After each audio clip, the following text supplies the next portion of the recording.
ආලිය එලවන්නගේ මගේ මාත්‍යා තාම කැලේ. එයා එනකම් මම මේ රහස පරිස්සම් කරනවා. මගේ මාමන්දියගේ මේ තානම් බැඳීම තව කොච්චර කල් යයිද? යම්කෝ එනම් කතාවට මම කසාද බැඳලා දැන් අවුරුදු 2ක් විතර ඇති. මගේ මහත්තයා සුමිත් හරිම හොඳ මිනිසයා. හැබැයි යාට ජීවිතේ වෙඳින්න වෙලාවක් නැහැ. අපි ජීවත් වුණේ වන්නේ ඈත ගම්මානයක. ජීවිතේ ගෙවන්න අපි කලේ හේන් ගොවිතැන්. සුමිත් හරි මහන්සි වුණා. දවසම හේනේ වැඩ කරලා ෆෑට තේට ගෙදරින්න ලැබුණේ නැහැ. මොකද මේ පැත්තේ අලි කරතුරි හරිම වැඩි. අස්වැන්න කිට්ටවනකොට රෑ 11 වෙනකම් පැල් රකින්න ඕනේ. ඉතින් සුමිත් හැමදාම රෑ 7-8 වෙද්දි කාලා බීලා ලාම්පුවත් අරගෙන හේනට යනවා. එයා ඉන්නේ පහෝද උදේට. ගෙදර ඉතුරු වෙන්නේ මමයි මගේ නැන්දම්මයි මාමන්දියයි විතරයි. නැන්දම්ම ගැන කියනවා නම් එයා වයසක වුණාට හරිම කඩිසරයි. හැබැයි රෑට එයාට ඉක්මනටම නිින්ද යනවා. බෙහෙත් බොන නිසා වෙන්න ඇති. නිකම්ම නෙවෙයි හොඳට ගොරව තමයි එයා නිදාගන්නේ. ඉතින් රෑ 8 වුණාම මුළු ගේම පුදුම පාළුවක් දැනෙන්නේ. අන්න ඒ පාළුව මැද්දේ තමයි මගේ හිතේ මේ නොසන්සන්කම ඇති උනේ.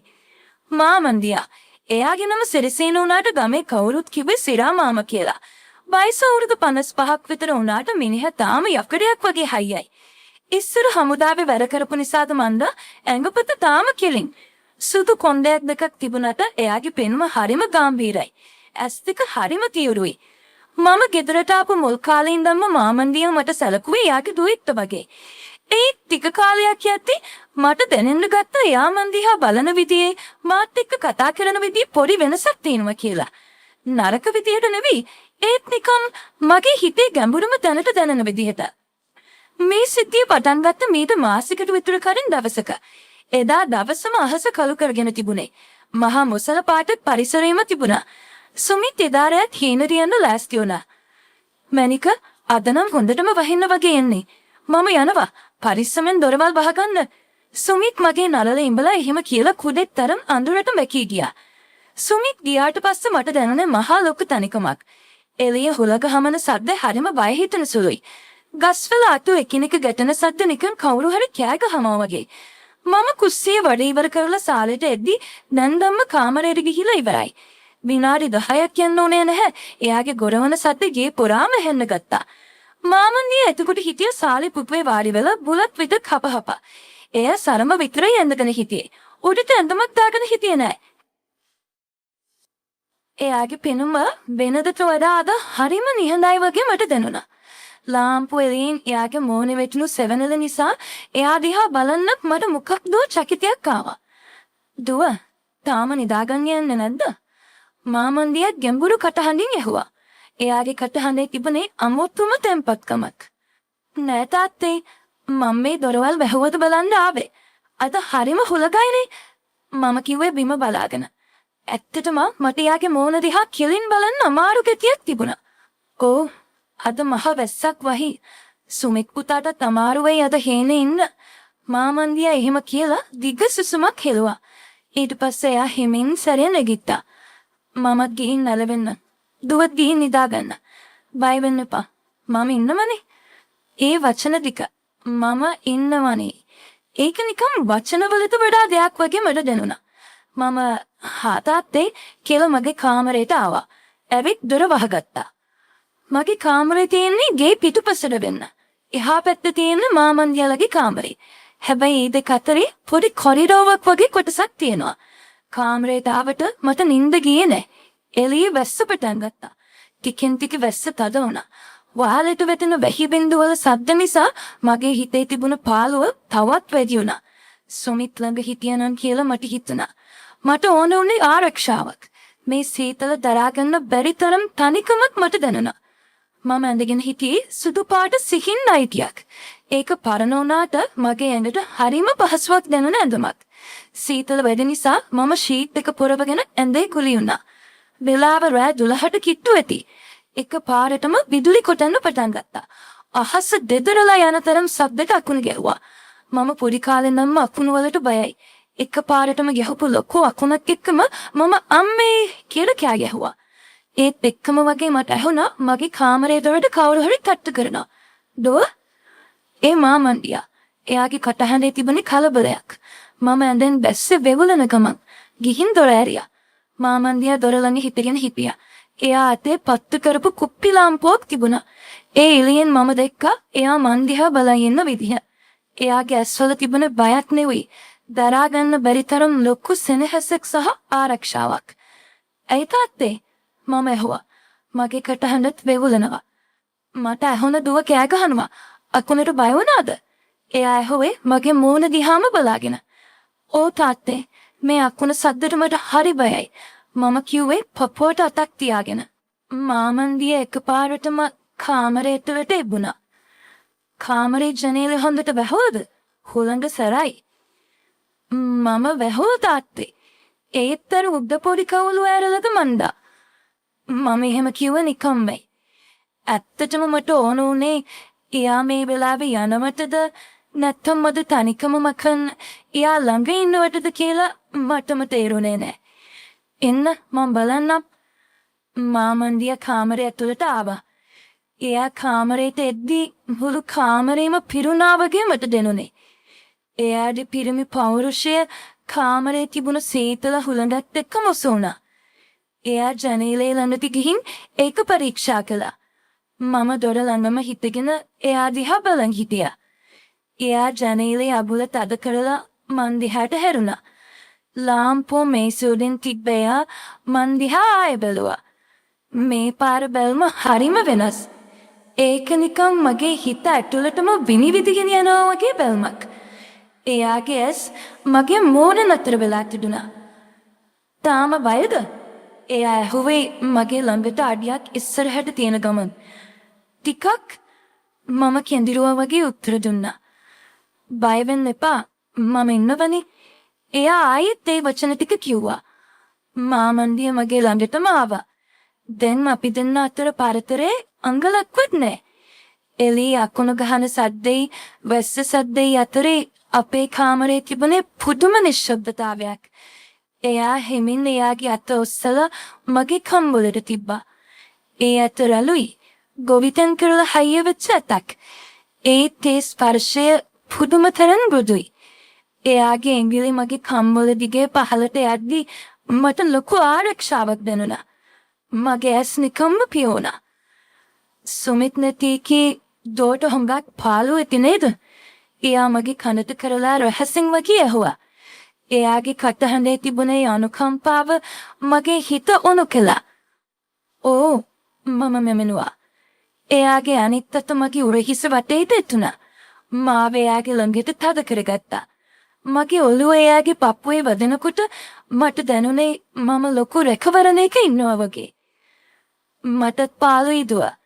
මේ ගෙදර මිනිස්සු හිටියට මට කතා කරන්න කෙනෙක් නෑ. මම අවුරුදු ගානක් තිස්සේ තනියම. එයා කිව්වේ වේදනාවෙන් වගේ.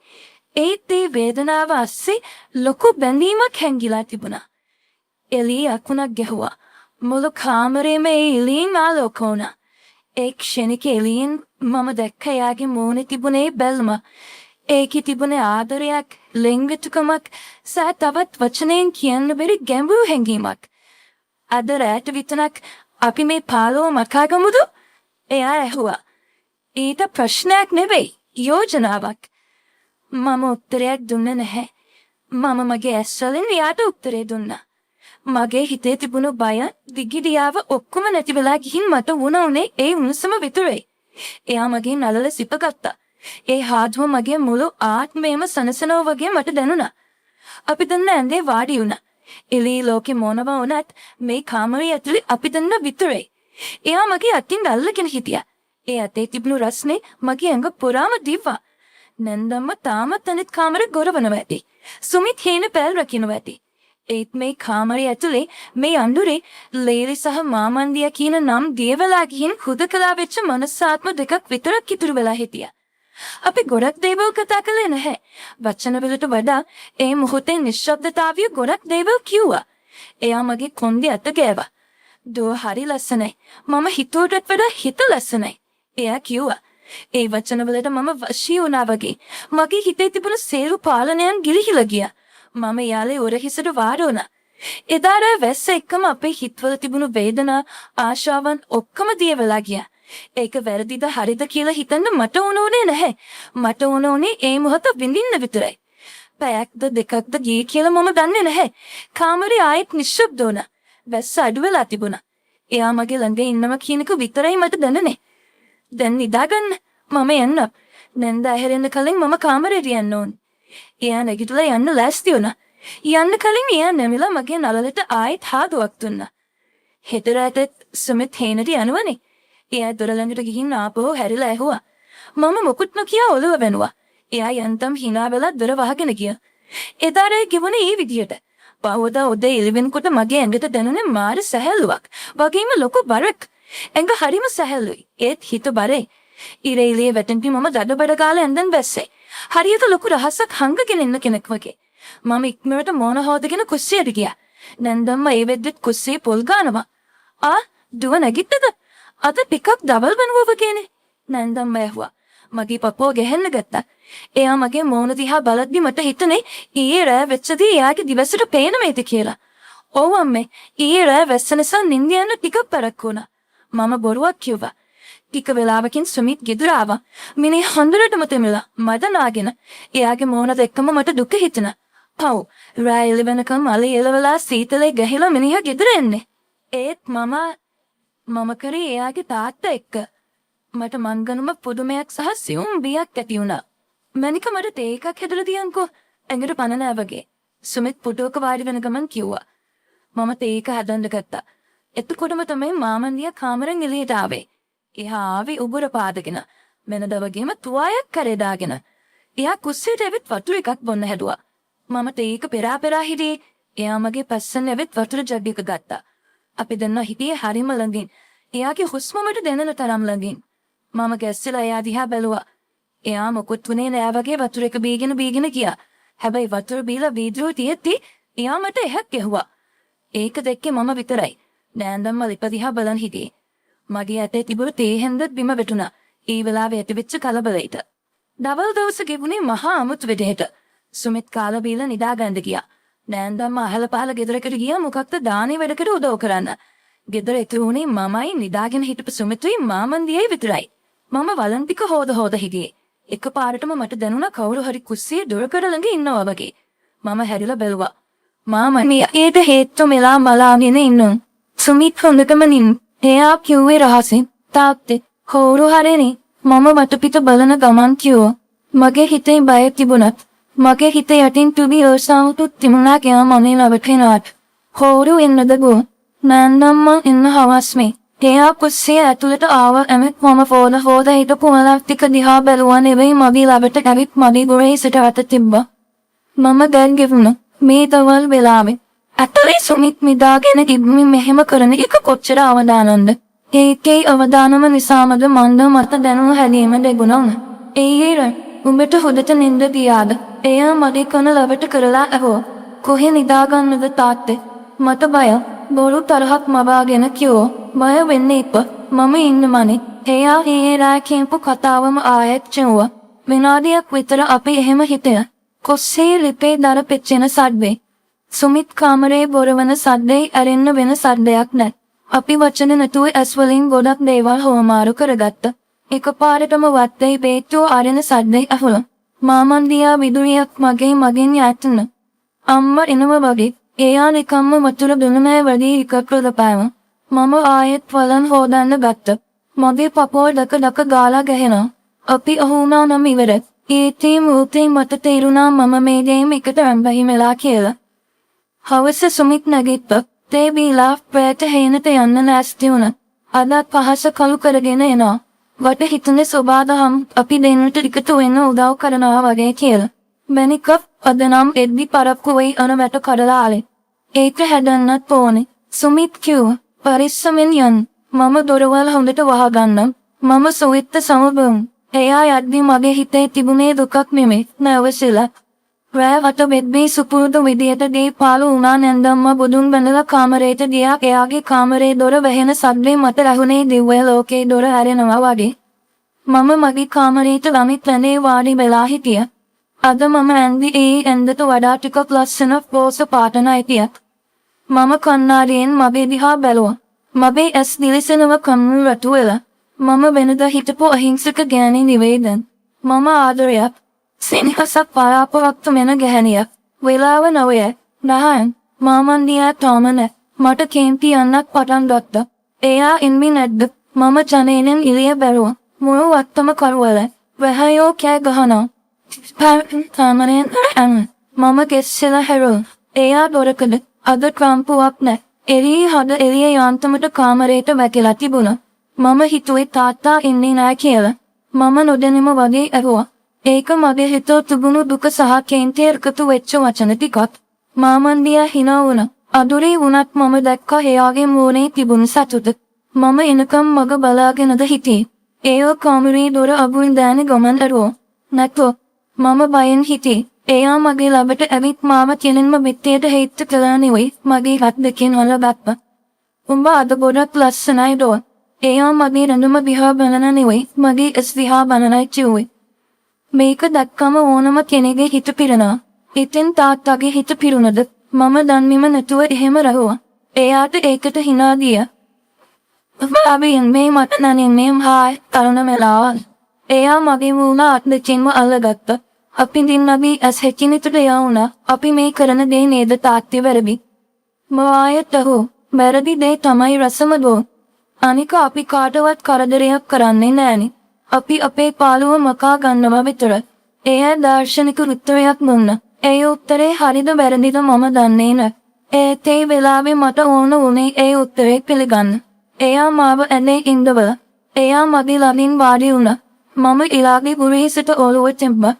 මම එයාගේ කාන්දි අත ගැව්වා. සුදු වෙච්ච කිස්මස් අතරේ මගේ අගිනි අග්නි රියාවස් පියාගත්තු. උඹේ නන්දම්ම කවදාවත් මෙහෙම මගේ ඔළුව අත ගාලා නෑ. එයා කිව්වේ ලොකු වේදනාවකින් "දෑනේත් මේ ආදරේ කියන්නේ මොකක්ද කියලා මම දැනගත්තේ උඹ ගෙදරට ආවට පස්සේ." ඒ වචන ටික මගේ හිත උණු කළා. මට එයා ගැන අනුකම්පාවක් ඇති වුණා. ඒ අනුකම්පාවත් එක්කම මගේ හිතේ තිබුණු බැඳීම තවත් වැඩි වුණා. එයා මාව එයාගේ පුපියට තුරුන් කළා. දැන් නැති ආදරේ කළා. මට දැන් ඕන මේ වුණුවම විතරයි. එයාගේ කොටහඬ බරවුණු. අපි අතරේ සිද්ධ වුණේ වචන වලින් කියන්න බැරි තරම් සියුම් ඒ වගේම ප්‍රබල හැලීම් හුවමාරුවක්. ඒක කායික ආශාවකට එහා ගියපු ආත්මීය බැඳීමක් වගේ මට දැනුණා. එයාගේ ළඟ ඉබ්නේ මට ලෝකේ අනිත් හැම ප්‍රශ්නයක්ම අමතක වුණා. පෑ දානක් අපි රිහිම තුරුන් වෙලා හිටියේ. ජනේලෙන් එන හොලම දැන් හරින සීතල. මම ශීතක අරන් අපි දෙන්නම පොරව ගත්තා. කකක් එයා අහෝ කෙත සුමිත් විතර ඉන්නා. මම කිව්වේ ලොකු සසුමක් එක්ක. ඕනේ හෙට පොයනේ. එයාපත් ඒක අමතක වෙලා තිබුණේ. එහෙනම් හෙට දවල්ට බලමු. සුමිත් හවසට පන්සල් යනවනේ අම්මා එක්ක මම පුදුම වෙලා එයා මේ කොච්චර දිහා බැලුවා. මිනිස්සයා දුරට ප්ලෑන් කරනවද? තාත්තා පන්සල් යන්නේ නැද්ද? මම උකටද පන්සල් යන්නේ? මගේ බිව්වේ ලෝකේ තියෙන්නේ මෙතනින්. එයා මගේ අත තදින් අල්ලගෙන කිව්වා. එයා පාන්දර 3ට විතර යන්නේ ගියා. එයා ගියාට පස්සේ මම ඇදේ කනුවම. මුළු කාමරේම තාම තියෙන්නේ එයාගේ මතකේ. මම කොට්ටේ තුරන් කරගත්තා. අත දැන් සොමික් ගැන හිතන්නවත් වෙලාවක් නැහැ. මගේ මුළු ලෝකෙම දැන් පාලනය කරන්නේ සිරාමාම. මේක කොතනින් කෙලවර වේද මම දන්නේ නැහැ. සමහර විට අපි රමුවේ. සමහර විට ගමම දැනගන්නේ. එදාට මට ගමේ ඉන්න බැරිමේ. ඒ දේ වෙනකම් මේ ලැබෙන සතුට සහ සැනසීම මම අතහරින්නේ නැත්. දැනෙත් ජීවිතේ එකපාරක් හරි Tamanට දැනෙන විදියට Tamanගේ හිත ඉල්ලන විදියට ජීවත් වෙන්න ලැබෙනවා නම් ඒක තමයි මේ වෙලාව කියලා මම හිතාගත්තා. හෙට පොයනාස් මම සිල් ගන්න දවස එක් වගේ හිතේ තියෙන මේ වෙනමම ලෝකයක්. හෙට දවල්ට ගෙදර කවුරුත් නැති වෙලාවට සිද්ධ වෙන්නේ යන බේ ගැන හිත මම නැස්පියාගත්තා. අලි ඉලවන්න ගිය මගේ මහත්තයා තාම කරේ. එයා එනකම් මම මේ රහස පරිස්සම් කරනවා. මගේ මාමන්දියගේ මේ තහනම් බැඳීම තව කොච්චර කාලයයිද? ඒක කාලය විසින් විසනු.